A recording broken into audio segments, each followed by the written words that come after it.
खरं तर होळी आणि धुलीवंदन हा एक आनंदाचा उत्साहाचा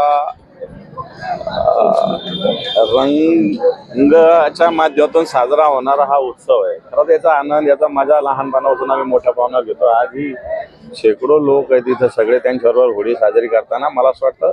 आणि या माध्यमातून एक मन मोकळं होतं सगळं.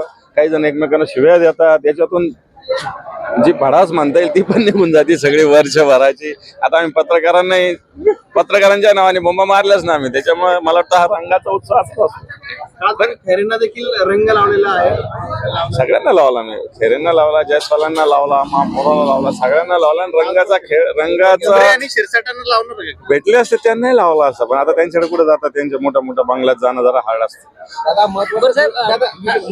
विशेष शुभेच्छा कोण लागते? नाही, विशेष शुभेच्छा जनतेला आहे. जनता महत्वाची सगळ्यात बदल कोणाला व्यक्तिगत देण्यापेक्षा जनतेनं हा धुलीवंदनाचा उत्सव आनंदात उत्साहात साजरा करावा.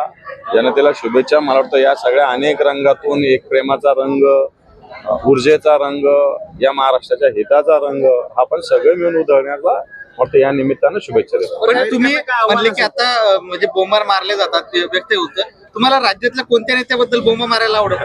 मला व्यक्तिगत कोणाविषयी मी बोंब नाही मारणार, पण सरकारच्या नावाने बोंब मारू शकतो मी. बस व्यक्तिगत मी कोणत्या नेत्याच्या नावाने बोंब नाही मारणार. शुभेच्छा ठाकरे साहेबांना तर शुभेच्छा आहेत ना, मी सोबतच आहे ना, तेव्हा शुभेच्छाचा प्रश्न. शिंदे नाही शुभेच्छा, रंगाच्या शुभेच्छा द्यायला काय प्रॉब्लेम सगळं. ओके.